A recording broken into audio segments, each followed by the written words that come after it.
এমন যদি হতো আমার দেশের নেতা হতো, আবু বকরের মতো হতো, ওমরেরই মতো। কথা বলেন ঠিক কিনা? এমন যদি হতো আমার দেশের নেতা হতো, আবু বকরের মতো হতো, ওমরেরই মতো। জনগণের খোঁজ খবর নিত রাত দুপুরে, ঘুরে ঘুরে দেখতে কে কেউ আসে অনাহারে। কথা বলেন ঠিক কিনা? আমার দেশের মা বোনেরা লাঞ্ছিত হতো না, আমার দেশের কৃষক শ্রমিক বঞ্চিত হতো না। চিল্লা কোন ঠিক কিনা? আমার দেশের মা বোনেরা ধর্ষিত হতো না, আমার দেশের কৃষক শ্রমিক বঞ্চিত হতো না। ধনী গরিব ভালোবাসার জীবন ফিরে পেত, যদি আমার শাসক হতো ওমরেরই মতো। নাশহাদু আল্লা ইলাহা ইল্লাল্লাহু ওয়া লা মালিকু ইল্লাল্লাহু ওয়াহদাহু লা শারীকা লাহু ونشهد أن سيدنا وسندنا وحبيبنا وحبيب طبيبنا وطبيب قلوبنا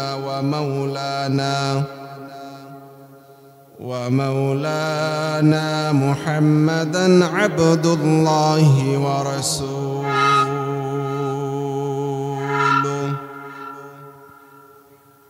أما بعد فقد قال الله تبارك وتعالى في كلامه المجيد والفرقان الحميد. সকল জবান ছেড়ে পড়েন আউযু বিল্লাহি মিনাশ শাইতানির রাজিম। বিসমিল্লাহির রাহমানির রাহিম।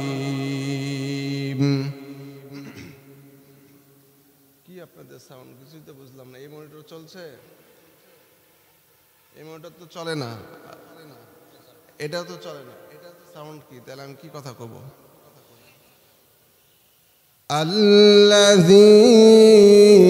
আল্লাযীনা ইম্মাক্কান্নাহুম ফিল আরদি আকামুস সালাহ ওয়া আতাবুজ যাকাতা ওয়া আমারু বিল মা'রুফি ওয়া নাহাউ আনিল মুনকার ওয়ালিল্লাহি আকিবাতুল উমুর। وقال رسول الله صلى الله عليه وسلم كلكم راع وكلكم مسؤول عن راعيته. رواه البخاري. أو كما قال رسول الله صلى الله عليه وسلم. وقال تعالى في شان حبيبه صلى الله عليه وسلم إن الله وملائكته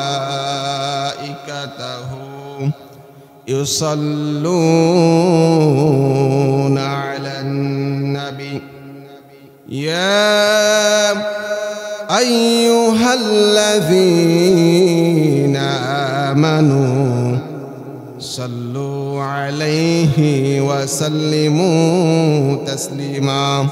সকলে দুরূদ ইব্রাহিম পড়ি। আল্লাহুম্মা সাল্লি আলা মুহাম্মদ ওয়া আলা আলি মুহাম্মদ কামা সাল্লাইতা আলা ইব্রাহিম ওয়া আলা আলি ইব্রাহিম ইন্নাকা হামিদুম মাজিদ। اللهم بارك على محمد وعلى آل محمد كما باركت على إبراهيم وعلى آل إبراهيم إنك حميد مجيد। কি গো, আপনাদের রাসূলের প্রতি ভালোবাসা নাই নাকি?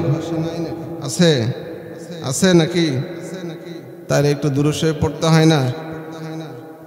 রাসূলের প্রতি ভালোবাসা দেখিয়ে দুরূদ যদি এখানে আমরা না পড়ি তাহলে কোথায় পড়া হবে বলেন? কোরআনের মাহফিলে যদি রাসূলের প্রতি দুরূদ না পড়ি, তাই না? আল্লাহ। সম্মানিত ভাইয়েরা, মানুষ সংখ্যা খুব কম, তো কাছে আসলে মহব্বত বাড়বে, যদি দূরে থাকেন মহব্বত কমে যাবে। এই জন্য মহব্বত বাড়াতে চান না কমাতে চান? বাড়াতে চান, তাই তো? একটু মেহেরবানি করে সামনের দিকে আগায় আসেন, শুনতেও ভালো লাগবে, বলতেও ভালো লাগবে। রাজি আছেন? ওঠেন, একটু মেহেরবানি করে কষ্ট করেন।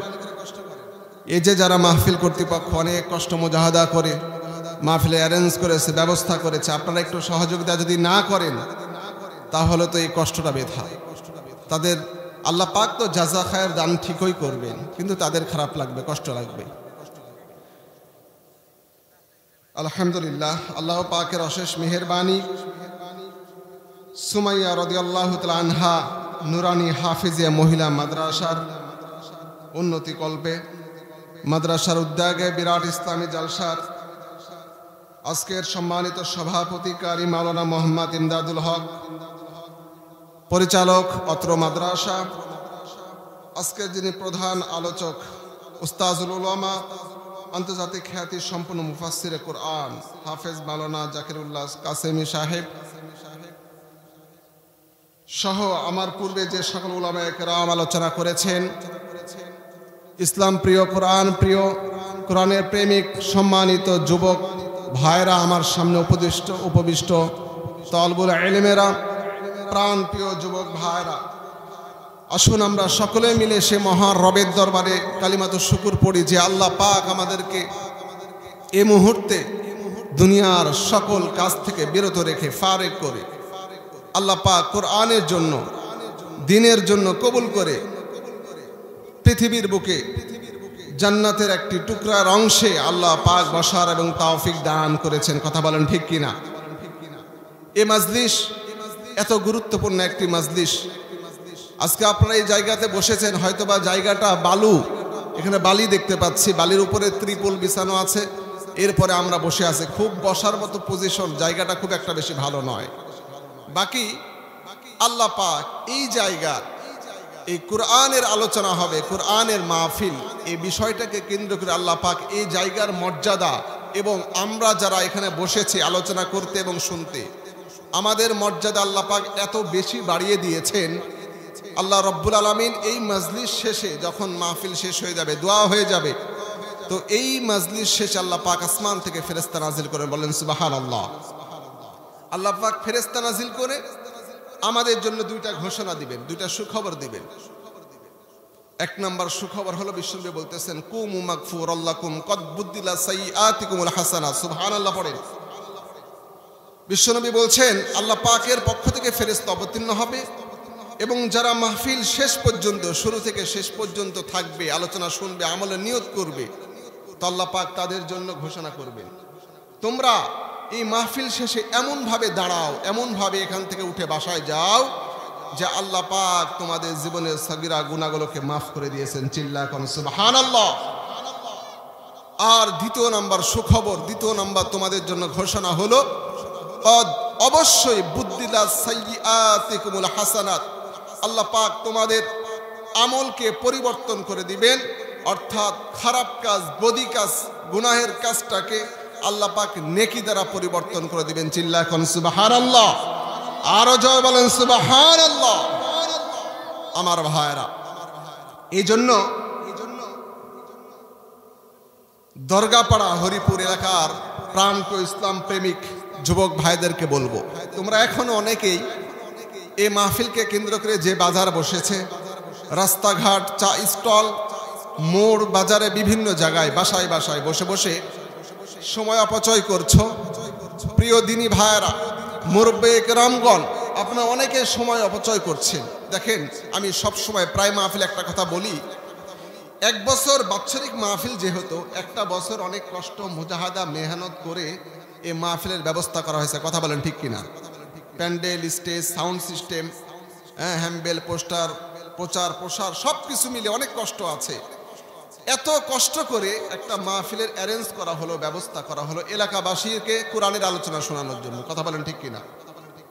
তো আজকে যারা কোরআনের মাহফিল আলোচনা শুনতে আসলো না, তারা মনে করলো বাজার বসেছে, বাজারের দোকানে বসবে, চা স্টলে বসে আড্ডা দিবে। আজকে বুধবারের দিন চলে গিয়েছে, দিন শেষ, এখন রাত্রি, তারিখ চেঞ্জ হয়নি, রাত্রি 9টা বাজে। তো আজকে বুধবারের পরের দিন বৃহস্পতিবার, বৃহস্পতিবারেও কিন্তু ওই জিলাপির দোকান, কসমেটিকের দোকান, ভাজা পোড়ার দোকান বৃহস্পতিবারেও কিন্তু পাওয়া যাবে। কথা বলেন ঠিক কিনা? আশেপাশে কি বড় বাজার আছে, হরিপুর আছে, এরপর কাশিয়াডাঙ্গা আছে, এই বাজারগুলোতে কিন্তু জিলাপি, পেঁয়াজি, কসমেটিক সব কিছু পাওয়া যাবে। কথা কন ঠিক কিনা? কিন্তু আগামীকালকে আজকের এই কোরআনের মাহফিল কি আর পাওয়া যাবে নাকি? কথা বুঝেন, বুঝতে পেরে আমাকে উত্তর দিবেন। আজকে যে মাহফিল হচ্ছে, আলোচনা হচ্ছে, এটা কালকে পাওয়া যাবে নাকি? হবে না। কিন্তু দোকানগুলো থাকবে, আড্ডাখানা ঠিকই থাকবে। এই জন্য সময়কে দাম দিয়ে, সময়ের সৎ ব্যবহার করে এলাকার সকল ইসলাম প্রিয় ভাইদেরকে, যুবকদেরকে বলছি, তোমরা যে যেখানে থাকো না কেন, মাহফিলের সামিয়ানার নিচে চলে আসো। অল্প সময় আলোচনা হবে, অল্প সময়ের মধ্যে আজকের মাহফিল শেষ হবে ইনশাআল্লাহ। আজকের এই আলোচনা থেকে কিছু শিক্ষা নিয়ে যাওয়ার চেষ্টা করি ইনশাআল্লাহ। বাংলাদেশের বর্তমান কন্ডিশন খুব খারাপ, খুবই খারাপ, যেটা বলার ভাষা নাই। এজন্য যারা এখনো আশেপাশে বাহিরে বিভিন্ন জায়গায় ঘোরাফেরা করছি, মাইকের আওয়াজ যেখান থেকে শুনতে পাচ্ছেন, মেহেরবানি করে সকলকে কোরআনের জন্য, দ্বীনের জন্য অনুরোধ করছি, সকলেই আল্লাহর রাস্তে কোরআনের মাহফিলে চলে আসেন। আমরা সবাই দোয়া করি, যারা এখনো আসতে পারেনি, আল্লাহ পাক প্রত্যেককে কোরআনের মাহফিলে ময়দানে এসে বসার এবং আমলের নিয়তে আলোচনা শোনার তৌফিক দান করুক। সকলে বলেন আল্লাহুম্মা আমিন। আরো জোরে বলেন আল্লাহুম্মা আমিন। আমার ভাইরা, আল্লাহ পাকের শুকরিয়া, রব্বুল আলামিন শারীরিক সুস্থতার মধ্য দিয়ে আজকে আমাদেরকে কোরআনের মাহফিলে কবুল করেছেন। আল্লাহ পাক যদি ইচ্ছা করতেন, এই মুহূর্তে আমাদেরকে কিন্তু হসপিটালের বেডেও শায়িত রাখতে পারতেন। কথা বলেন ঠিক কিনা? পারতেন না? পারতেন। আল্লাহ পাকের সে ক্ষমতা আছে। ইন্নাল্লাহ আলা কুল্লি শাইইন কাদির। আল্লাহ পাক রব্বুল ইজ্জত সবকিছুর চাইতে শক্তিশালী, সবচাইতে বড়। আল্লাহ পাক ইচ্ছা করলে এখনই আমাকে অসুস্থ বানায় ফেলতে পারেন। কথা বলেন ঠিক কিনা? আল্লাহ পাক এই মুহূর্তে সুস্থতা রেখেছেন। এজন্য রব্বুল আলামিন কুরআনুল কারীমের মধ্যে জানিয়েছেন, পৃথিবীর মানুষ শোনো, আমি আল্লাহ তোমাদেরকে যে পরিমাণ নিয়ামত দান করেছি, যে পরিমাণ তোমাদেরকে প্রতিনিয়ত নিয়ামতে ভরপুর রেখেছি, এই নিয়ামতের শুকরিয়া আদায়, কৃতজ্ঞতা যদি আদায় করতে থাকো, তোমার হায়াতের জিন্দেগি ফুরায়া যাবে, কিন্তু 1000 ভাগের 1 ভাগও শেষ করতে পারবে না। কথা বলেন ঠিক কিনা? আল্লাহ পাক এত নিয়ামত আমাদেরকে দান করেছেন। আমার ভাইরা, এই জন্য রব্বুল আলামিন কালামে হাকিমের মধ্যে জানিয়েছেন, পৃথিবীর মানুষ শোনো, আমি আল্লাহ তোমাদেরকে এত বেশি নিয়ামত দান করেছি, যে নিয়ামতগুলোর কৃতজ্ঞতা যদি আদায় করতে থাকো, পৃথিবীর হায়াত ফুরিয়ে যাবে, তোমার জীবন শেষ হয়ে যাবে, কিন্তু আমি আল্লাহ আমার নিয়ামতের শুকরিয়া আদায় করে শেষ করতে পারবা না। চিল্লা কোন সুবহানাল্লাহ। রব্বুল আলামিন বলছেন, পৃথিবীর মানুষ শোনো, ওয়ালাউ আন্না মা ফিল আরদি মিন শাজারাতিন আকলামু ওয়াল বাহরু ইয়ামুদ্দুহু।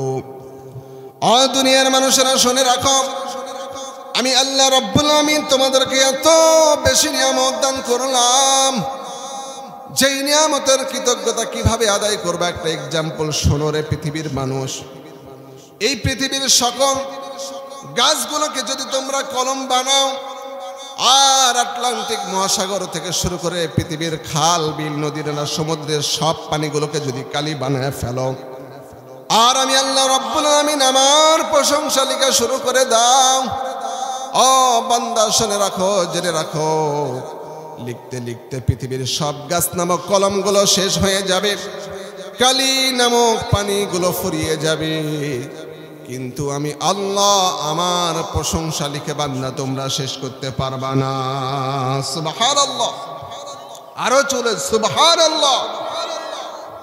আল্লাহ পাক আমাদেরকে এত বেশি নিয়ামত দান করেছেন, আমরা বুঝতে পারি এই যে প্রতিনিয়ত আমরা যে নিঃশ্বাস গ্রহণ করছি, নিঃশ্বাস ত্যাগ করছি, এই নিঃশ্বাস যদি আল্লাহ পাক 1 মিনিট থেকে 1.5 মিনিটের জন্য বন্ধ করে দেন, নিঃশ্বাস গ্রহণ করা ত্যাগ করা, পৃথিবীতে কোনো মানুষ বেঁচে থাকতে পারবে? সম্ভব নাকি? একটা এক্সাম্পল দেখেন, মোটামুটি 7-8 বছর আগে, মানে একটা পরিচিত ব্যক্তির উদাহরণ দিচ্ছে, এজন্য এটাই আমি বলছি, 7 থেকে 8 বছর আগে হবে, আমাদের রাজশাহী ইউনিভার্সিটির একজন প্রফেসর ডক্টর খালিকুজ্জামান স্যার, ওনার বাসা গেটার রোড, কাজিরগঞ্জ, ভদ্রাতে থাকেন। তো উনি রংপুর ইউনিভার্সিটিতে ক্লাস নিতে যাওয়ার সময় রাস্তায় কার অ্যাক্সিডেন্ট করেছিলেন। ওনার এমন একটা কন্ডিশন হয়েছিল, আমার সাথে ওনাদের ফ্যামিলির একটা সম্পর্ক আছে, এই জন্য বলছি কথাটা। প্রায় বাংলাদেশের শ্রেষ্ঠ একটা হসপিটাল অ্যাপোলো হসপিটাল ঢাকাতে, অ্যাপোলো হসপিটালে প্রায় 35 দিন যাবৎ আইসিইউতে ভর্তি ছিলেন। তো এই আইসিইউর কাজ কি ছোট্ট করে বলি, যে আমরা যে নিঃশ্বাস ত্যাগ করি আবার গ্রহণ করি, এটা কিন্তু আল্লাহ প্রদত্ত। তো মানুষ যখন লাইফ সাপোর্টে যায়, জীবনের একদম শেষ মুহূর্ত, কঠিন একটা সিগন্যাল, রেড সিগন্যাল চলছে, এই মুহূর্তে তাদেরকে কিন্তু আইসিইউতে রাখা হয়, কথা বলেন ঠিক কিনা? তো ওই সময় মানুষকে কিন্তু জীবন দিতে পারে না, জীবনের সহজে যেন নিঃশ্বাস প্রশ্বাস নিতে পারে, অক্সিজেন নিয়ে সাপোর্টে থাকতে পারে, এই জন্য আইসিইউতে রাখা। তো বাংলাদেশের প্রেক্ষাপটে এই আইসিইউর বিল 24 ঘন্টায় কেমন, যারা আইসিইউতে থেকেছেন তারা জানেন।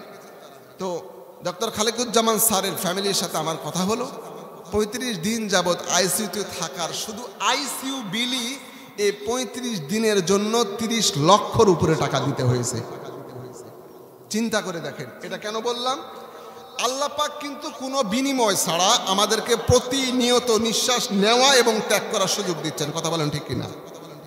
তো আল্লাহ পাকের এই জন্য আল্লাহ পাক বলেছেন, বান্দা তোদেরকে আমি এত বেশি নিয়ামত দান করেছি, প্রতিনিয়ত নিঃশ্বাস গ্রহণ করছো, ছেড়ে দিচ্ছ, এইটা যদি বন্ধ করে দিই, তুমি মুহূর্তের মধ্যে জীবন ত্যাগ করবা, মৃত্যুবরণ করবা, বেঁচে থাকতে পারবা না। চিল্লা কোন ঠিক কিনা? এই জন্য আল্লাহ পাকের কৃতজ্ঞতা শুকরিয়া আদায় করার দরকার, কথা বলেন ঠিক কিনা?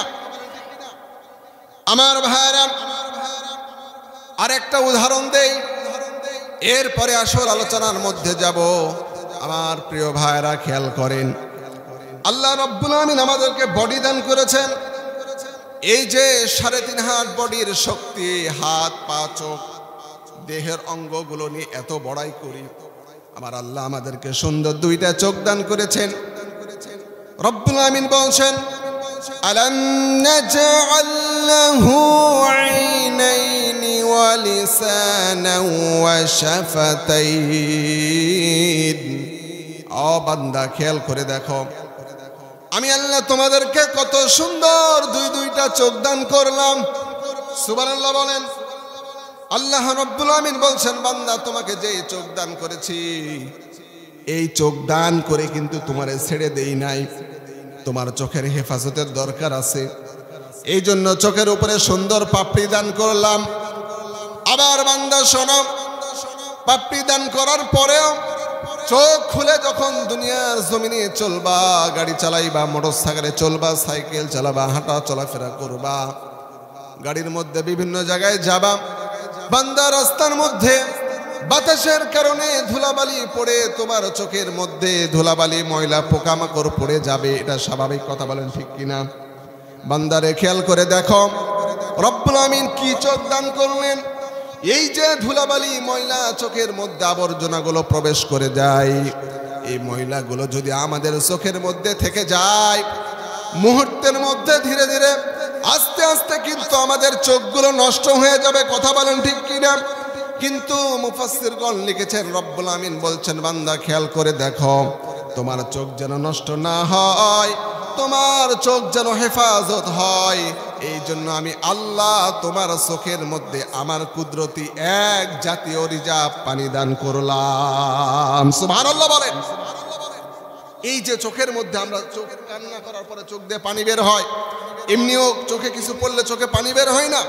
এটার পিছনে ডাক্তারি সায়েন্স বলছে, আল্লাহ পাক যদি রিজার্ভ পানি, চোখের মধ্যে যে পানি ছিল এটা যদি না থাকতো, তাহলে চোখের মধ্যে একটা পোকা পড়লে, ধুলা বালি ময়লা পড়লে কিছুক্ষণের মধ্যে ধীরে স্থিরভাবে আস্তে আস্তে আমাদের চোখের দেখার ক্ষমতাটা নষ্ট হয়ে যেত। চিল্লায় কোন ঠিক কিনা? আল্লাহ পাকেই যে চোখের মধ্যে এক ধরনের পানি দান করেছেন, এবং দুনিয়াতে চলাফেরার ক্ষেত্রে ধুলা বালি ময়লা এগুলো পড়ে যায়। এই যে আজকে আমি আসার সময় চোখের মধ্যে একটি পোকা পড়েছে, খুব জ্বলযন্ত্রণা করছিল, তো চোখে পানি মারলে বা চোখের মধ্যে এক জাতীয় পানি আছে, পানি বের হয়ে যায়, আস্তে আস্তে কিন্তু চোখটা আরাম পাওয়া যায়। আবার খেয়াল করে দেখবেন, আমরা যখন রাত্রিবেলা শুয়ে পড়ি না, সারাদিনে এমন কিছু ছোট ছোট মাইক্রো লেন্স দিয়ে দেখতে হবে, এমন ছোট ছোট কিছু ধুলাবালি বালিকোনা আমাদের চোখে যায়, যেগুলো আমরা দেখতে পারি না, বুঝতে পারি না। তো ওইগুলো সকালে যখন ঘুম থেকে উঠি, চোখের কর্নারে আমরা যেটা বাংলা ভাষায় পেচুর বলি, ময়লা, এটা জমা হয় না? তো আল্লাহ পাক চোখের নির্দেশ দিয়ে রাখেন, এই চোখ, আমি তোকে বানাইছি, আমার বান্দার চোখ যেন নষ্ট না হয়, তোর ভিতরে আমি আল্লাহ পানি দান করেছি, এই পানি ব্যবহার করে চোখের মনি নাড়ানোর মাধ্যমে চোখের পাপড়ির ভিতরে কারিশমা বানাইয়া আমার বান্দার সারাদিনে চলার যে ছোট ছোট ময়লা বালিকুনা গিয়েছে, এগুলো সব পরিষ্কার করে চোখের কর্নার দিয়ে বের করে দিয়ে। চিল্লায় এখন সুবহানাল্লাহ। এটা কার কারিশমা? চিল্লায় এখন কার কারিশমা?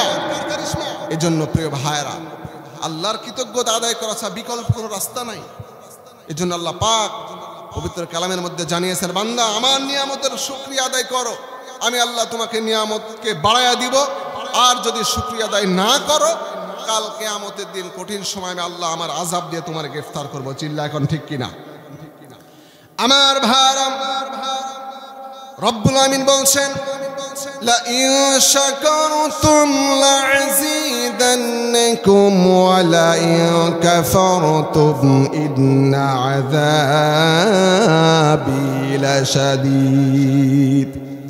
পৃথিবীর মানুষ শোনো, আমি আল্লাহ রব্বুল আমিন তোমারে যেই নিয়ামতগুলো দান করেছি, এই নিয়ামতগুলোর যদি কৃতজ্ঞতা আদায় করো, আমার প্রশংসা করো, আমার শুকরিয়া আদায় করো, আমি আল্লাহ কথা দিলাম, বান্দা তোমার দুনিয়ার জমিনে যে সকল প্রয়োজন, যা যা দরকার হবে, আমি তোমারে যে অবস্থাতে রেখেছি, ওই হালতের উপরে তুমি শুকরিয়া আদায় করো, আমার প্রতি সন্তুষ্ট হয়ে যাও, আমি আল্লাহ কথা দিলাম, তোমার যা প্রয়োজন হবে সকল প্রকার নিয়ামত আমি আল্লাহ তোমারে ভরপুর করে দেব। সুবহানাল্লাহ।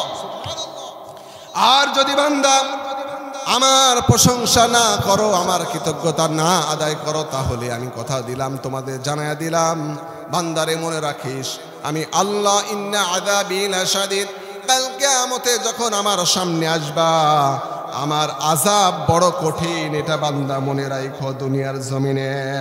কথা বলেন ঠিক কিনা? সতর্ক হতে হবে আমার ভাইরা।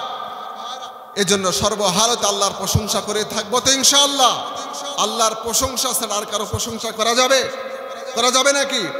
যাবে না। আল্লাহর প্রশংসা করতে হবে। আল্লাহ পাক আমাদেরকে প্রতি হালতে সর্ব অবস্থায় আল্লাহর প্রতি সন্তুষ্ট থেকে রবের প্রশংসা করে জীবনকে পরিচালনা করার তৌফিক দান করুক। চিল্লায় একবার আমিন। আরো জোরে বলেন আমিন। আমার ভাইরা, একটি আয়াতে কারিমা তেলাওয়াত করেছি, ছোট মানুষ, আল্লাহ পাক যদি আমাদেরকে তৌফিক দান করেন, আমার উপরে রহম এবং বরকত দেন, সহযোগিতা দেন, তাহলে ইনশাআল্লাহ আপনাদের দোয়ায় সূরা হজের 41 নম্বর আয়াতে কারিমা থেকে একটু আলোচনা করব ইনশাআল্লাহ। সবাই আমার জন্য একটু দোয়া করে দিবেন, এই আয়াতের আলোকে কিছু কথা যেন আল্লাহ পাক আমার মুখ থেকে আপনাদেরকে শোনার ব্যবস্থা করে দেয়। সকলে বলেন আমিন। আমার ভাইরা, আল্লাহ পাক এই আয়াতে কি বলছে? আল্লাযীনা ইম্মাক্কান্নাহুম ফিল আরদ, যারা দুনিয়ার জমিনে নেতৃত্ব পাবে, লিডারশিপ পাবে, নেতৃত্ববান ব্যক্তি যারা হবে, এক কথায় যারা নেতা হবে, আল্লাহ পাক এই সকল মানুষদেরকে দুনিয়ার জমিনে 4টা কর্মসূচি দান করেছেন। চিল্লা এখন কয়টা কর্মসূচি? আরো জোরে বলেন না, কয়টা কর্মসূচি? 4টা কর্মসূচি। এবার আমি নেতা শব্দ ইউজ করলাম। নেতা মানে মনে করেন না বাংলা জমিনে যারা প্রধানমন্ত্রী, এমপি, মন্ত্রী, এরপরে মেম্বার, চেয়ারম্যান, মেয়র, এরাই যে শুধু নেতা, এখানে কিন্তু এটা নয়। তাফসিরে ফি জিলালিল কুরআন, তাফসিরে মাআলিফুল কুরআন, তাফসিরে আনোয়ারুল কুরআন, তাফসিরে উসমানী, এ ধরনের তাফসিরগুলো খুলে দেখেন। মুফাসসিরগণ এই তাফসিরের ব্যাখ্যায় লিখেছেন, আল্লাহ পাক পৃথিবীর সকল দায়িত্ববান ব্যক্তি, যাদের অধীনস্থ কিছু ব্যক্তিবর্গ থাকে, এ সকল মানুষদেরকে এই আয়াতের অন্তর্ভুক্ত করে আল্লাহ পাক 4টা জিম্মাদারি দিয়েছেন। কয়টা জিম্মাদারি? 4টা জিম্মাদারি। আমার ভাইরা, রব্বুল আমিন জানিয়ে দিচ্ছেন, আল্লাযীনা ইম্মাক্কান্নাহুম ফিল আরদি আকামুস সালাহ। আল্লাহু আকবার পড়েন। আল্লাহ রব্বুল আমিন জানালেন, বান্দা শোনো, এই দুনিয়ার জমিনে যারা নেতা হবা, আমি আল্লাহ আমার পক্ষ থেকে তাদের জন্য 4টা কর্মসূচি দিলাম। এই 4টা কর্মসূচি যদি ধারাবাহিকভাবে পালন করতে পারো, 4টা কাজ যদি দুনিয়ার জমিনে নেতা হয়ে বাস্তবায়ন করতে পারো, আমি আল্লাহ তোমারে কথা দিলাম বান্দা, তোমার এই দায়িত্ব পালন করার জন্য কাল কিয়ামতে কঠিন সময় আমি আল্লাহ তোমারে জান্নাতি বান্দা ঘোষণা করে জান্নাতের মেহমান বানায়া দিব। সুবহানাল্লাহ। তাহলে আল্লাহ পাক বলছেন আকামুস সালাহ, 1 নাম্বার নামাজ কায়েম করতে হবে। এই নামাজ কায়েম করা মানে শুধু আমি ফজরের নামাজ পড়বো, আমার ছেলে, আমার মেয়ে, আমার স্ত্রী, আমি অফিসের বস হয়ে নামাজে যাব, আমার কর্মচারীরা অফিসে বসে বসে কাজ করবে, আমি সমাজের এলাকার মেম্বার হয়ে নামাজ পড়বো, ইবাদত করব, আমার সমাজের মানুষেরা চুরি ডাকাতি, চিন্তায়, রাহাজারি, জেনা ব্যভিচারে লিপ্ত থাকবে, তারা নামাজ পড়বে না, এমনটা হবে না। নামাজ কায়েম করা মানে নিজেকেও পড়তে হবে, আমার অধীনস্থ ব্যক্তিবর্গদেরকে নামাজের তাগিদ দিতে হবে, তারা যেন নামাজ পড়ে সে কথা বলতে হবে। কথা বলেন ঠিক কিনা? আজকে আমাদের সমাজে বাবারা নামাজ পড়ে, ছেলেদেরকে নামাজে ডাকে না। কিল্লা এখন ঠিক কিনা? বাবারা মনে করে, মায়েরা মনে করে, আরে এই শীতের কনকনে শীতের মধ্যে বাচ্চাকে ডাকবো, বাচ্চাকে ডেকে নামাজে তুলবো, ওর ঠান্ডা লেগে যাবে, কষ্ট হবে, সকালে স্কুলে যে প্রাইভেটে যে ভালোভাবে ক্লাস করতে পারবে না, চোখ ঢুলবে অথবা ঘুম আসবে, পেরেশানি লাগবে, আমরা নামাজে ডাকি না। চিল্লা কোন ঠিক কিনা? আমার ভাইরা, এই জন্য রব্বুল আমিন জানালেন, পৃথিবীর মানুষ, তুমি বাবা হয়েছ, তার মানে হলো তোমার পরিবারের নেতা, তোমার অধীনস্থ তোমার স্ত্রী আছে, তোমার ছেলে মেয়ে, তোমার আত্মীয় স্বজন যারা তোমার অধীনস্থ, তোমার পরিবারস্থ লোক আছে, তারা, তাদের প্রত্যেকের নেতা হলা তুমি বাবা। সুতরাং তুমি নিজে নামাজ পড়তে হবে, তোমাকে নামাজ পড়া লাগবে, আর তোমার স্ত্রী, তোমার ছেলে, তোমার মেয়ে, তোমার পরিবারস্থ আরো ছোট ভাই যারা আরো থাকবে, তাদের প্রত্যেককে নামাজের কথা বলা লাগবে, তারা যেন নামাজ পড়ে। এই জিম্মাদারি রব্বুল আমিন কিয়ামতে তোমারে জিজ্ঞাসা করবে। ঠিক কিনা বলেন? আল্লাহ পাক কিন্তু জিজ্ঞাসা করবেন, তুমি যে নামাজ পড়েছো, তোমার ছেলে কি নামাজ পড়লো নাকি দেখেছো? তোমার স্ত্রী নামাজ পড়েছে কিনা তুমি খোঁজ রেখেছো? আল্লাহ পাক কিন্তু ছেলে, মেয়ে, স্ত্রী, দ্যাট মিনস আমার পরিবারস্থ যে সকল লোক, ওই পরিবারের লোকের যেহেতু নেতা আমি দায়িত্ববান ব্যক্তি, সুতরাং আমার আল্লাহ রব্বুল আমিন ওই পরিবারের লোকের নামাজের বিষয়ে আমাকে কিন্তু জিজ্ঞাসা করবেন। চিল্লা কোন ঠিক কিনা? একইভাবে আমার ভাইরা, এই সমাজের যে নেতা হবে, আমরা ভোট দিয়ে যাকে মেম্বার বানাবো, চেয়ারম্যান বানাবো, এমপি, মন্ত্রী বানাবো, তাদেরকেও কিন্তু আল্লাহ পাক জিজ্ঞাসা করবেন, ও দুনিয়ার নেতা, তোমারে আমি ক্ষমতা দিয়েছিলাম, নেতৃত্ব দিয়েছিলাম, সমাজের মণ্ডল বানাইছিলাম, তুমি তো নিজে হয়তো বা নামাজ পড়েছো অথবা পড়ো নাই, কিন্তু তোমার হাতে যে সমাজের ক্ষমতা ছিল, তোমার হাতে সমাজের দায়িত্ব ছিল, এই দায়িত্ব পালন করে আমি আল্লাহ তোমারে যে দায়িত্ব দিয়েছি, 4টা কর্মসূচি দিয়েছি, এই 4 কর্মসূচির প্রথম কর্মসূচি আকামুস সালাহ, তুমি নামাজ তোমার সমাজের মধ্যে প্রতিষ্ঠিত করেছো কিনা আমারে জবাব দাও। কথা বলেন ঠিক কিনা? আল্লাহ জিজ্ঞাসা করবেন। আমার ভাইরা, সংক্ষিপ্ত করে বলি, এরপরে ওয়া আতাবুজ যাকাত, আল্লাহ রাব্বুল আমিন দ্বিতীয় নাম্বার বলবেন, ও বান্দা তোমাকে নেতা বানাইছিলাম, তোমার অধীনস্থ ব্যক্তিরা নামাজ পড়েছে, তোমার অধীনস্থ ব্যক্তিরা দ্বিতীয় নাম্বার কর্মসূচি যাকাত প্রদান করেছে কিনা তুমি কি খোঁজ খবর রেখেছ? কথা বলেন ঠিক কিনা? আমার সমাজের নিয়ম হলো আমি ধনী, আমার যাকাত ফরজ হয়েছে। আমাদের সমাজের যারা নেতা ছিল তাদের যাকাত ফরজ হয়েছে, তারা নিজেরা তো যাকাত দেওয়া দূরের কথা, নিজেরা তো দেয় নাই, বরং আরো সমাজের মানুষেরা যারা যাকাত দিয়েছে বিভিন্ন ফান্ডের মাধ্যমে, ওই ফান্ডের মধ্যে যাইয়া নেতৃত্বর ভাব দেখাইয়া গরিবের হক, অসহায় এতিম দরিদ্রদের হক নষ্ট করে নিজেরা গরিবদের যাকাতের টাকাও আত্মসাৎ করেছে। চিল্লা কোন ঠিক কিনা? আমার সমাজের নিয়মটা এমনই ছিল আমার ভাইরা। এজন্য আল্লাহ পাক কিন্তু জিজ্ঞাসা করবেন তুমি নিজে যাকাত প্রদান করেছো কিনা, এবং তোমার অধীনস্থ সমাজের ব্যক্তিরা, তোমার জনগণ, তোমার পরিবারস্থ লোক যাদের উপরে যাকাত আমি আল্লাহ ফরজ করেছিলাম, তাদের নেসাব ছিল, তারা যাকাত দিয়েছে, মাহফিল করে, তারা ইসলামের পথে, কোরআনের পথে বেশি অগ্রসর। আমাদের রাজশাহী থেকে আমি যেটা ক্যালকুলেশন করে পাইছি, কথা বলেন ঠিক কিনা? তো আপনারা কিন্তু এদিকের লাইনে আছেন, তো এখন অল্প মানুষ, তারপরে আলহামদুলিল্লাহ।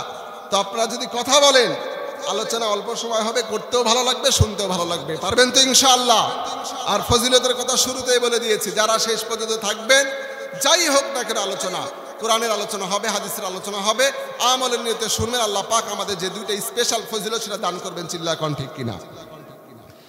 আমার ভাইরা, চতুর্থ নম্বরে রব্বুল আমিন কর্মসূচি দিলেন, ও দুনিয়ার নেতারা শোনো, ওয়ানাহাউ আনিল মুনকার, আমি আল্লাহ তোমাদেরকে জানিয়ে দিলাম দুনিয়াতে নেতা হয়েছ, দুনিয়াতে দায়িত্ব গ্রহণ করেছ, এজন্য তোমার 4 নাম্বার কর্মসূচি হলো তুমি দুনিয়ার মানুষকে, তোমার অধীনস্থ ব্যক্তিবর্গদেরকে, তোমার সমাজের প্রজাদেরকে, তোমার পরিবারস্থ অন্যান্য লোকদেরকে দুনিয়ার সকল খারাপ ফাহিশা কাজ থেকে নিষেধ করতে হবে। ঠিক কিনা বলেন? আইনটা কার? এই কথা কর, আইন কার? আল্লাহর আইন। আল্লাহর আইন যদি সমাজে বাস্তবায়ন হয়, দুনিয়ার কোনো আইনের প্রয়োজন হবে না। আল্লাহর আইন বাস্তবায়ন হলে দুনিয়াটা সুন্দরভাবে চলবে। চালাবেন যিনি, তিনি কে? কথা বলেন, আল্লাহ। আমার ভাইরা, রিসেন্ট যে প্রেক্ষাপট, বিশ্বাস করেন আমি যেদিন এই মাহফিলের দাওয়াত পাইছি, মনে মনে একটা চিন্তা ভাবনা করেছিলাম, এবছরের শেষ মাহফিল যেইটা হবে, সেই মাহফিলটাতে আলোচনা করব পিতা মাতার হক সম্পর্কে। এটা আমার একদম নিয়ত ছিল আগে থেকেই। তো আমি এখন পর্যন্ত দেখছি আজকে 26 তারিখ, 2 তারিখ থেকে রোজা শুরু হবে। আমার নিয়ত ছিল এ মাহফিলে আলোচনা করব পিতা মাতার হক সম্পর্কে। সামনে রমজান আসছে, রমজানের পরে আমাদের কওমি মাদ্রাসাগুলোতে ভর্তির একটা সিজন, ঠিক কিনা বলেন? তো কওমি মাদ্রাসাতে ভর্তির সিজন যদি হয়, তো এখন পিতা মাতাকে আমি, আমার অধিকাংশ আলোচনা হয় মুরব্বীদেরকে নিয়ে, অভিভাবকদেরকে নিয়ে আমি আলোচনা করে থাকি। তো আমার চিন্তা ভাবনা ছিল শেষ মাহফিলটাতে আলোচনা করব মুরব্বীদেরকে নিয়ে, অভিভাবকদেরকে নিয়ে, বাবাদেরকে নিয়ে, যেন সন্তানকে রমজানের পরে কোরআনের শিক্ষায় শিক্ষিত করার জন্য মাদ্রাসায় ভর্তি করে। এটা আমার দিল থেকে মানে নিয়ত ছিল। কিন্তু বর্তমান বাংলাদেশের এই রিসেন্ট যে প্রেক্ষাপট সবাই জানেন, সোশ্যাল মিডিয়ার মাধ্যমে আমরা জানতে পেরেছি। আজকে পত্রিকা খুললেই, টিভি নিউজ দেখলেই, এরপরে ফেসবুক খুললেই, মোবাইলে ঢুকলেই খালি ধর্ষণ আর ধর্ষণ, চুরি আর ডাকাতি। কথা বলেন ঠিক কিনা? তো বাংলা জমিনে কোরআনের আইন বাস্তবায়ন করা হয়নি। কোরআনের আইন নাই, সংসদে কোরআনের নিয়ম চলে না, বাংলাদেশের সংবিধানের মধ্যে কোরআনের কোনো আইন চালু নাই, যার কারণে আজকে এই অবস্থা। বিশ্বাস করে 1টা 2টা 4টা 5টা জেনার শাস্তি বাইতুল মুকাররমের সামনে, প্রকাশ্য ধর্ষণের শাস্তি যদি দেওয়া হয়, বাংলা মানুষ এইটা দেখে যারা ধর্ষণ করার চিন্তা ভাবনায় থাকে ওরা কিন্তু সবার আগে ভালো হয়ে যাবে। চিল্লা এখন ঠিক কিনা? কিন্তু আমার বাংলা জমিনের শাসন নাই, কোরআনের আইন নাই, যার কারণে আজকে অবস্থা। গতকালকেও আমারে একজন বলছে, ভাই তুমি তো খুব বাহিরে দৌড়াদৌড়ি করো, রাস্তাঘাটে চলাফেরা করো, মোটরসাইকেলে বেশি দৌড়াও, বিশেষ করে রাত্রে বাসায় আসো, খুব রিস্কি অবস্থা চলছে দেশের মধ্যে, জানের হেফাজত পাওয়া যাচ্ছে না, গাড়ির হেফাজত, অর্থের হেফাজত পাওয়া যাচ্ছে না, একটু সাবধানে চইলো। কারণ হলো আমরা প্রত্যেকেই জানি কি কন্ডিশন বাংলা জমিনে চলছে। কিল্লা এখন ঠিক কিনা? আমার ভাইরা, এই কন্ডিশনগুলো পরিবর্তন হবে, ওই সময় পরিবর্তন করা সম্ভব হবে যখন বাংলার জমিনে কোরআনের আইন বাস্তবায়ন হবে। কথা বলেন ঠিক কিনা? সাহাবায়ে কেরাম রাদিয়াল্লাহু তাআলা আনহু খোলাফায়ে রাশিদিনের আমলে কোরআন দ্বারা রাষ্ট্র পরিচালনা করা হয়েছিল। হযরতে আবু বকর রাদিয়াল্লাহু তাআলা আনহু কোরআন দিয়ে রাষ্ট্র পরিচালনা করেছেন। কথা বলেন ঠিক কিনা? কোরআন দিয়ে রাষ্ট্র পরিচালনা করেছেন। এমন নেতা ছিলেন, এমন নেতৃত্ব দিয়েছেন, সমাজের মধ্যে এক চুল পরিমাণও কোনো আমানতের খেয়ানত তাদের দ্বারা হয় না। চিল্লা কোন ঠিক কিনা? আবু বকর রাদিয়াল্লাহু তাআলা আনহু যখন রাষ্ট্রের দায়িত্বে ছিলেন, রাষ্ট্র পরিচালনার কাজে ব্যস্ত ছিলেন, রাষ্ট্রের কাজের মধ্যে নিজ ঘরে অথবা অফিস রুমে রাষ্ট্রের কাজ করছেন, বাতি জ্বালিয়ে। এমন সময় হঠাৎ করে হযরতে আলী রাদিয়াল্লাহু তাআলা আনহু আবু বকর রাদিয়াল্লাহু আনহুর ঘরের মধ্যে চলে আসলেন। বললেন, আবু বকর, আমি আপনার সাথে কিছু আলাপ করতে চাই, কিছু কথা আছে। আবু বকর জিজ্ঞাসা করলেন, আলী, তুমি আমার সাথে কি বিষয়ে কথা বলবা সেইটা আগে বলো। আলী রাদিয়াল্লাহু আনহু বললেন, আমি আমার ব্যক্তিগত ব্যাপারে আপনার সাথে আলাপ করব, কথা বলবো, পরামর্শ করব। হযরত আবু বকর রাদিয়াল্লাহু তাআলা আনহু এই কথা শোনার সঙ্গে সঙ্গে ওই বাতিটা জ্বলছিল, বাতিটা নিভিয়ে দিলেন, ফু দিয়ে বন্ধ করে দিলেন। আলী রাদিয়াল্লাহু তাআলা আনহু মন খারাপ করলেন, হায় আফসোস, আমি মেহমান হিসাবে আসলাম, আমি আসার পর আমি আলী হওয়ার পরেও রাসূলের জামাই, আমি কথা বলবো আমি কথা বলবো আবু বকরের সাথে। আবু বকর আমার সামনে বাতিটা নিভায় অন্ধকারে রাখলো। আবু বকর রাদিয়াল্লাহু তাআলা আনহু বুঝতে পারলেন আলীর মন খারাপ। এই মন খারাপের কারণ বিস্তারিত বললেন, আলী শোনো, আমি এখন বসে বসে রাষ্ট্রের কাজ করছিলাম, এমন সময় তুমি এসেছ, রাষ্ট্রের টাকা দিয়ে ক্রয় করা তেলের বাতি এখানে জ্বলছে, তুমি এখন এসে তোমার ব্যক্তিগত আলাপ আমার সাথে করবা, আর আমি রাষ্ট্রের টাকার বাতি দিয়ে তোমার সাথে ব্যক্তিগত আলাপ করব। রব্বুল আমিন যদি কিয়ামতের দিন কঠিন সময় আমারে জিজ্ঞাসা করেন, আবু বকর, সেদিন তুই আলীর সাথে আলাপ করেছিলি রাষ্ট্রের টাকা দিয়ে কিনা তেল দিয়ে, সুতরাং আল্লাহর সামনে আমি জবাব দিতে পারবো না। এই জন্য আলী শোনো, আমি বাতি নিভায়া দিলাম, এখন তোমার সাথে আমার ব্যক্তিগত আলাপ হবে, কোনো সমস্যা নাই। রাষ্ট্রের কাজ যখন করব তখন আবার সেই বাতি জ্বালাইয়া করব, কোনো সমস্যা হবে না। সুবহানাল্লাহ। আমার ভাইরা, এই জন্য তাদের মধ্যে আমানতদারিতা ছিল। আমানতের কারণে কোরআনের আইন রাষ্ট্রের মধ্যে বাস্তবায়ন করার কারণে তাদের আমলে কোনো সমস্যা হয় নাই। চিল্লা এখন ঠিক কিনা? নেতা যদি আবু বকরের মতো, উমরের মতো হতো, আমার বাংলার জমিনে বর্তমান জেনা, ধর্ষণ, ছিনতাই, চুরি, ডাকাতি এগুলো সবকিছু বন্ধ হয়ে যেত। চিল্লা এখন ঠিক কিনা? আমার ভাইরা, নেতা ছিলেন হযরত ওমর আমিরুল মুমিনিন রাদিয়াল্লাহু তাআলা আনহু।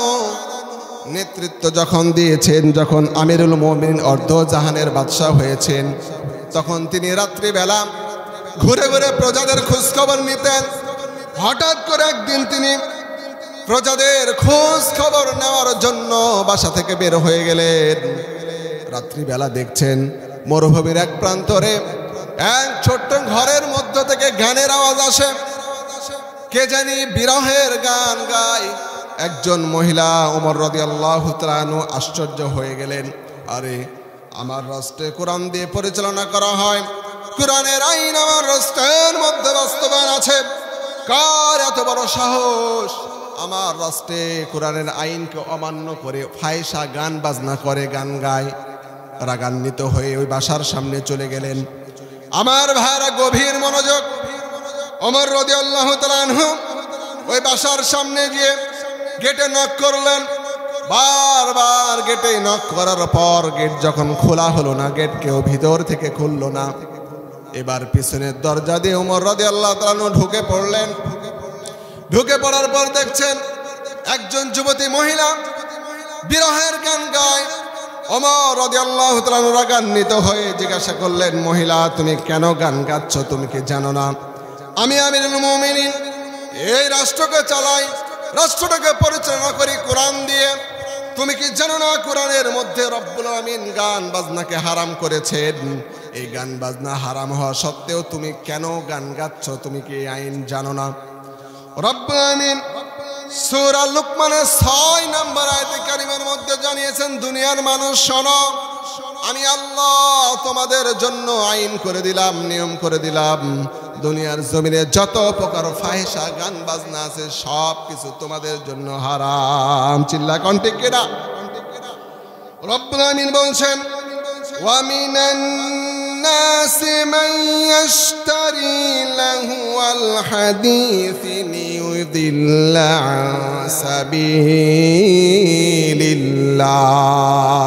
আল্লাহু আকবার। রব্বুল আমিন জানিয়ে দিলেন, বান্দারা শোনো, দুনিয়ার জমিনে সকল প্রকার অশ্লীল ফাহিশা গান বাজনা তোমাদের জন্য হারাম।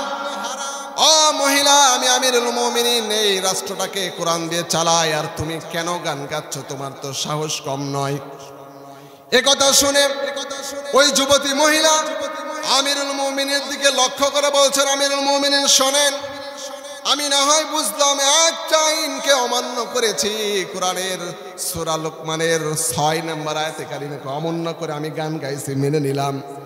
কিন্তু আমিরুল মুমিনিন শোনেন, এই মুহূর্তে আপনি আমার সামনে কোরআনুল কারিমের চারটা আইন অমান্য করে আমার সামনে বসে আছেন। আল্লাহু আকবার।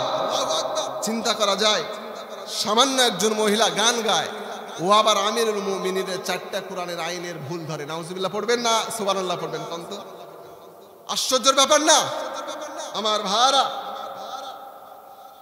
এই আলোচনাগুলো যখন মোতালা করা হয় নিজেদের মধ্যে হাসি লাগে, অনেক সময় আশ্চর্য লাগে।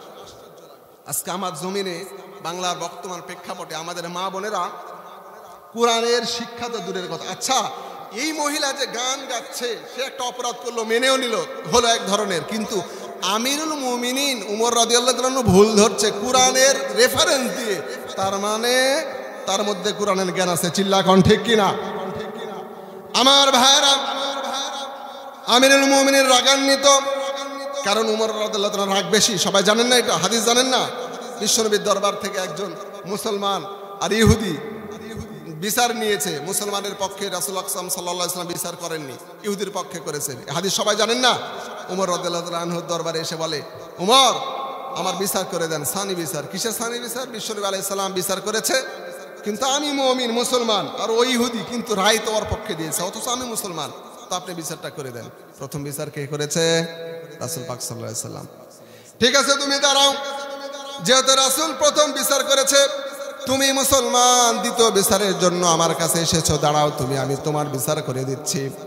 ঘরের মধ্যে গেলেন, ধারালো তরবারি নিলেন, তরবারি উন্মুক্ত করে বাহিরে এসে এক আঘাতে তার কল্লাটা দেহ থেকে আলাদা করে দিলেন, আর চিল্লা ঘোষণা দিলেন, দুনিয়ার মানুষ শোনো, যেই মুসলমান রাসূলের বিচার মেনে নিতে পারে না, যেই মুসলমান রাসূলের আইন মেনে নিতে পারে না, তার দুনিয়ার জমিনে বেঁচে থাকার কোনো অধিকার নাই। ঠিক কিনা বলেন? আমার ভাইরা, তোমার রাদিয়াল্লাহু রাগিত মানুষ, রাগান্বিত মানুষ, সবাই জানেন। তো এই মহিলা যখন উমরের ভুল ধরে, 4টা আইন অমান্য করেছে, উমর রাদিয়াল্লাহু এমনি তো মেজাজ খারাপ, আমার রাষ্ট্রের মধ্যে গান গায়, এর সাহস কত বড়। এবার জিজ্ঞাসা করে, আবার বলে আপনি তো 4টা ভুল করেছেন। আমার ভাইরা, উমর রাদিয়াল্লাহু তাআলা আনহু বলছেন, এটা কি কও, তোমার মাথা না ঠিক আছে নাকি? উমর রাদিয়াল্লাহু তাআলা আনহু বলছেন, তোমার মাথা ঠিক আছে নাকি? তুমি আমি আমিরুল মুমিনিন, আমার 4টা ভুল ধরছো, আমি 4টা অমান্য করেছি, এটা কি বলো? মহিলা বলছে, আমিরুল মুমিনিন মাথা আমার ঠিক আছে। আমিরুল মুমিনিন বলছেন, তাহলে তুমি আমারে বলো কি 4টা আইন অমান্য করলাম? ওই শিক্ষিত কোরআনের শিক্ষায় শিক্ষিত মহিলা বলছে, আমিরুল মুমিনিন শোনেন, 1 নম্বরে আপনি কি আইন অমান্য করলেন? কোরআনুল কারীমের সূরা হুজুরাতের 4 নম্বর আয়াতে কারিমা খুলে দেখেন, রব্বুল আমিন জানিয়ে দিয়েছেন, ইন্নাল্লাযীনা ইউনাদুনাকা মিন ওয়ারাইল হুজুরাতি আকসারুহুম লা ইয়াকিলুন। আল্লাহু আকবার। মহিলা বলছে, আমিরুল মুমিনিন শোনেন, আল্লাহ রাব্বুল আমিন সূরা হুজরাতের 4 নম্বর আয়াতে কারিমার মধ্যে একটা আইন দিয়েছেন, একটা নিয়ম দান করেছেন। নিয়মটা হলো, দুনিয়ার কোনো মানুষ যদি কারো বাসার মধ্যে বেড়াতে যায়, কোনো কারণে অন্যের বাসায় যায়, তাহলে তাকে বাসার মেন গেট দিয়ে অনুমতি ক্রমে প্রবেশ করতে হবে। মেন গেট দিয়ে ছাড়া বাসার পিছনের গেট দিয়ে, দ্বিতীয় গেট দিয়ে অথবা গোপন গেট দিয়ে মানুষদেরকে আল্লাহ রাব্বুল আমিন প্রবেশ করার হুকুম দেননি, অনুমতি দেননি। আমিরুল মুমিনিন, এই মুহূর্তে আপনি আমার বাসায় প্রবেশ করেছেন, কিন্তু আমার বাসার মেন গেট দিয়ে প্রবেশ করেননি, আমার বাসার পিছনের গেট দিয়ে ঘুরে এসেছেন। এই জন্য সূরা হুজরাতের 4 নম্বর আইনটাকে এই মুহূর্তে আপনি অমান্য করেছেন। ঠিক কিনা বলেন? আমিরুল মুমিনিন প্রথম গেট দিয়ে ঢোকার জন্য চেষ্টা করেছে, বারবার নক দিয়েছে, কিন্তু গেট খুলেনি। রাগে পিছনে গেট দিয়ে চলে গিয়েছেন। আমার ভাইরা, গভীর মনোযোগ। আমিরুল মুমিনিন এবার জিজ্ঞাসা করলেন, আচ্ছা মহিলা, মেনে নিলাম, এবার তুমি বলো দ্বিতীয় নাম্বার কোন আইন আমি অমান্য করলাম? না বলতে পারলে কিন্তু তোমার খবর আছে। আমার বন্ধুগণ, আমিরুল মুমিনিনকে ওই মহিলা শুনিয়ে দিচ্ছেন।